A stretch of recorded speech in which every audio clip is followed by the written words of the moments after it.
This is Joe Kopsick. It's January 7th, 2017, and today I'm going to explain the U.S. federal government's budget deficit and the national debt using M&M minis.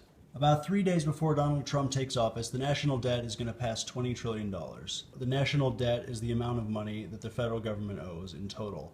Owes to China, Japan, the Federal Reserve, taxpayers, bondholders. And I know the number 20 trillion or even 1 trillion sounds daunting, so I'm going to represent that 20 trillion with 20 M&Ms, with one M&M standing in for $1 trillion. For those of you who don't know, a trillion is 1 followed by 12 zeros. Back in 2001, when the national debt was $6 trillion, in my first year of high school, our economics teacher taught us that debt is not impossible to pay off. And so I think if we approach this $20 trillion with the attitude that it is possible, if we just simplify the math a little bit, then we can not only solve it, but come up with several possible solutions. Here we have the national debt, represented with brown M&Ms standing for $1 trillion of debt each. By the way, brown M&Ms stand for debt, money we don't have, money that's spent, and every other color stands for real money that we have, or money that we're taking in through taxes. We have a $10.6 trillion debt when Obama entered office, raised to about 16 or so trillion in 2013. And now it's about to hit 20. The deficit is the amount of money that the government loses every year, adding to the total national debt. And it loses that money because when it thinks it needs to spend more money than it takes in, it borrows money that eventually has to get paid back. Right now, the annual deficit is about $600 billion, or here, 3/5 of an M&M, because the federal government takes in about $3.3 trillion in tax revenues, but it borrows and prints money so that it can spend $3.9 trillion a year. I'm going to throw a big concept at you now. America has a 100% debt to GDP ratio. The GDP is the gross domestic product. It refers to all money earned by Americans in America. The GNP, gross national product, is slightly larger and includes American earnings that happen outside of the US. So the federal government owes $20 trillion, which is the same amount of value that will be generated in America this year. That's what it means to have a 100% debt to GDP ratio. The national debt is $20 trillion, and the GDP, gross domestic product, is also $20 trillion. Japan is the only other country that has so much debt in comparison to the size of its economy. Now, it seems pretty easy to pay off $20 trillion when you have a new $20 trillion being generated in the country every year. This is a graph of the $20 trillion that is the US GDP estimated for 2017. Somewhere between $19.5 trillion and $20 trillion. We're going to round that off, assume a good economy for this year, and say that's 20 trillion because it matches up so well with the U.S. national debt being 20 trillion. So out of that, the federal government spends $4 trillion a year. That's a full 20%. State and local governments combined spend $3 trillion a year. That is 15% of the total amount of money generated in America earned by Americans that is taxable. 7 trillion out of 20 trillion a year, which is 35% by federal, state, and local governments combined, that is the amount that is taxed away. What is left is $13 trillion a year, 65% of all the money generated in the country. If you wanted to pay off the entire national debt in 2 years, you could do it. You would have to confiscate half of the wealth earned in America each year for 2 years, and give that money to China, Japan, the Federal Reserve, and bondholders, and nobody else, so no corruption. So maybe this is possible. It would certainly solve this problem if successful, and the debt would be paid off fully by the beginning of 2019. Of course, taking half of the country's wealth would be drastic, even if only for 2 years. People wouldn't be able to afford what they need to survive. So how do you pay off $20 trillion? Here's what I'm suggesting. Pay it off $1 trillion a year for 20 years, and the national debt is knocked out by the year 2037. These M&Ms represent the paying off of $1 trillion a year, with a $16 trillion debt in 2021, down to 12 in 2025, $8 trillion 4 years after that, then 4, and then the national debt would be paid off. But how do you pay off $1 trillion a year? Listen closely now. Stop spending $1 trillion more than you take in, and start spending $1 trillion less than you take in. Turn a $1 trillion deficit into a $1 trillion surplus. In the last 50 years, we've only seen balanced budgets and surpluses under Gerald Ford and Bill Clinton. In Obama's first year, 1.4 trillion was added to the national debt because the government spent 3.5 trillion but only took in 2.1 trillion in tax revenue that year. We need to stop borrowing and printing money out of thin air during recessions. This causes inflation, which has many negative consequences. The federal government needs to fund every dollar that it spends, and it'll never make meaningful progress on paying back the debt until it starts passing and enforcing surplus budgets, not deficit budgets. That is, it needs to start taking in more than it spends, by $1 trillion a year, in my recommendation. And it needs to start doing so as soon as possible. So you might be asking yourself now, okay, you say the federal government should take in $1 trillion more than what it spends each year. That sounds fine, but it says almost nothing about what the overall spending amount should actually be. And you're right, there are a few different ways to do this.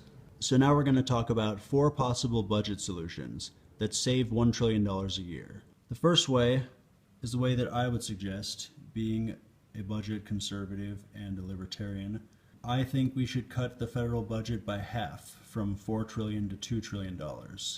And I think we should fund it with $3 trillion of revenue so we can save $1 trillion a year and pay back that debt in 20 years. Now bear with me, that may sound drastic if you focus on the actual spending figures, reduction from $4 trillion to $2 trillion, but if you look at the numbers while focusing on the tax revenue receipt totals, you'll discover an important fact. There's only been 1 year in American history when the IRS has collected $3 trillion or more, and that was last year, 2016. It collected about 3.25 trillion, or 3.25 M&Ms. Americans are taxed enough already. Total federal revenue should never be higher than $3 trillion a year. And if your revenues are $3 trillion a year, the only way you can pay off the debt by 2037 is to spend only $2 trillion a year. When the Fed spent $3.5 trillion in 2009 but only collected $2.1 trillion in tax revenue, I said cut spending to $2.1 trillion. The only reason I was wrong was because that would only balance the budget. You have to actually save money if you want to pay off the debt. That is why I recommend $2 trillion in annual spending, because the government's only proved itself capable of taking in $3 trillion once in history. So I propose we pay for everything and then some. Pay for it by $1 trillion extra that we save and put directly into the hands of the people who we owe money to.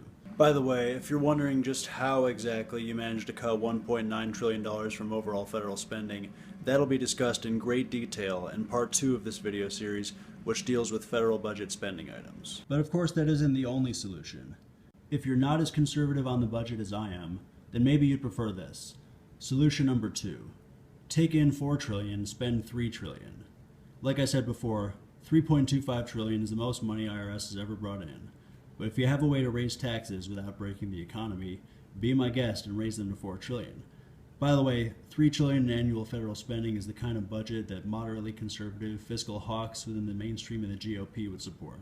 That's not to say that they want to save and pay off an extra trillion a year. That part's my idea.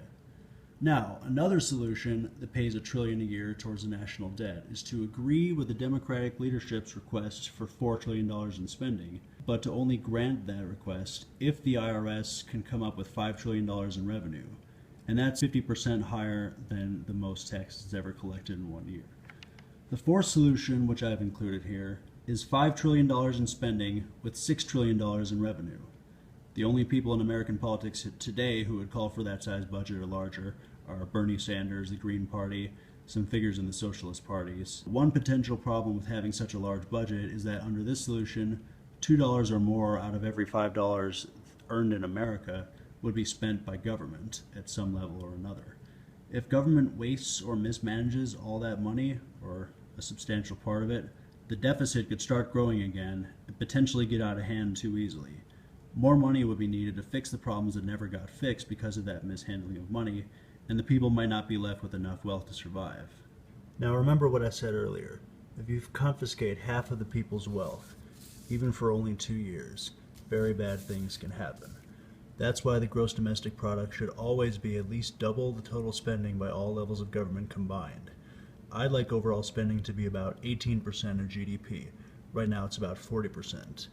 My point being, if you don't like the idea of the government confiscating 50% of the wealth in the country, you might want to decide to not like it confiscating 40% of the wealth in the country. So there you have it. 4 ways to balance the budget, pay for everything, and then some. turn a deficit into a surplus, commit to saving and paying off $1 trillion a year toward the national debt until it's fully paid off in 2037, and get the federal government to a place where it can not just save money, but also make innovative tax reforms at a time when people won't be so concerned about the budget that any proposed changes to the way we think about what should be taxed and what shouldn't could be perceived as tinkering with the tax code in a potentially risky way that could cost us money. Finally, there are two more solutions that I left out. A, take in $2 trillion a year but only spend $1 trillion. B, take in $1 trillion a year but spend nothing. B would basically involve abolishing all functions of government except for revenue collection and debt service, payments to serve the debt. Basically, you'd have to get IRS workers to agree to work for free, collect that tax revenue, and give it directly to the people we owe money to, and have the government do literally nothing else. Take in $1 trillion a year, spend nothing a year. That's option B. If you're wondering whether it could be funded voluntarily, Google voluntarism and Georgism. If you're wondering whether a fiscally responsible enough society could sustain such a government without collapsing or causing a revolution, read the book Alongside Night by J. Neil Schulman and Google agorism, AGORISM. But if you're more interested in solution A, Google minarchism and read Chaos Theory by Robert P. Murphy. Also, check out the next video in this Explaining the Budget with M&Ms video series, Part 2 on spending. Take my $2 trillion budget proposal and try to imagine how you would cut that budget in half. After Part 2 on spending, there will be a Part 3 that covers tax revenue sources, and a fourth part to summarize it all and take a look at some even bigger numbers and more long-term numbers, now that we have a good hold on these figures in the low trillions.